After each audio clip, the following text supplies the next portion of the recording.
Amos Gitaï, même si vos films ne sont pas toujours très très grand public, ils constituent selon moi un socle nécessaire, incontournable du cinéma israélien. En quoi, Amos Gitaï, ce cinéma-là, ce critique avec voilà Samuel Maoz, El Kabetz, Nadav Lapid, vous êtes assez peu, hein. En quoi il est important pour Israël et pour l'international, ce cinéma-là qui interpelle le pays? Moi je trouve qu'il faut dialoguer. Israël, c'est un pays très fort, c'est-à-dire c'est une histoire très forte, des fois émouvant, des fois dérangeant. Il mérite un cinéma fort qui l'engage avec le réel. Alors c'est vrai que le réel, c'est pas toujours de mettre des fleurs. J'ai fait aussi des films sur l'assassinat de Rabin.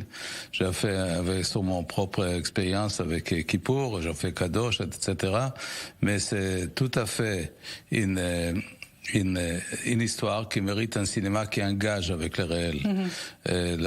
Engager, c'est pas strictement les relations publiques. Tu sais, la grande culture, elle fait jamais de relations publiques. Elle essaie de dessiner pour nous qu'est-ce que c'est cette expérience. Et l'artiste, l'écrivain, les cinéastes, etc., c'est leur devoir, c'est leur façon de dialoguer avec leur société. Amos Gitaï, on vous connaît, on va pas vous demander votre réaction sur les élections, bien évidemment. On peut. Non, on va pas enfoncer des portes ouvertes. Hein, voilà, non. En revanche, on n'a pas compris un truc. C'est pendant cette campagne, vous, mais les autres, les artistes, les intellectuels, on vous a pas vu. En France, on voit des engagés. Rien en Israël. Vous l'avez pas ouvert. Pourquoi, Amos Gitaï? Pourquoi on ne vous a pas vu pendant ces élections soutenir vos idées, par exemple? Je crois qu'il n'y a pas beaucoup d'un côté de droite. Je sais qu'il ne va pas aimer cette déclaration, mais il n'y a pas beaucoup. Mais c'est pas d'ailleurs strictement en Israël. Souvent, la culture, elle est plutôt pour gens qui sont sensibles, ils sont humanistes et ils cherchent de dialoguer avec les autres. Et c'est pas très populaire, ces discours avec les côtés de droite. Et je crois que les partis de Gantz, ils sont méfiés après l'expérience de Garbuz et des autres, qui dit des choses qui a dérangé, entre guillemets, les campagnes électorales précédentes. Ils sont restés sur la politique elle-même.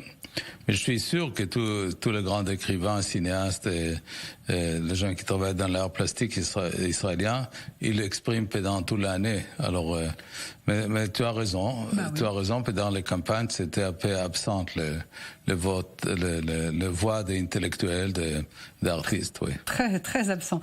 Amos Gitaï, une réaction sur la liste des films en compétition à Cannes. Alors, on va dire qu'il y a un Israélien ou il n'y a pas d'Israélien? Parce que Elia Suleiman, il est né à Nazareth quand même. Alors, il est israélien ou pas? Il est sélectionné. Non, je crois qu'Elia, il est défini lui-même comme palestinien. Alors, il y a un film d'Elia Suleiman, d'ailleurs, qui est un ami, qu'on a fait un film ensemble qui s'appelle Guerre et paix à Vesoul. Il est né à Nazareth.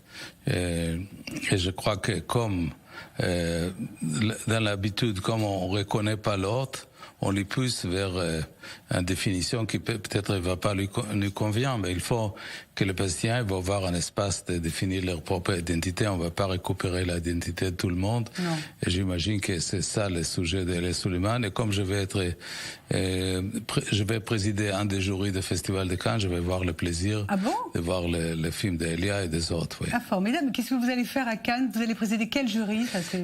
C'est nouveau? Alors, c'est un nouvel prix qui juge strictement le film dans les grandes compétitions, sélection officielle, qui s'appelle Prix de citoyenneté, qui a été créé par Laurent Kanté.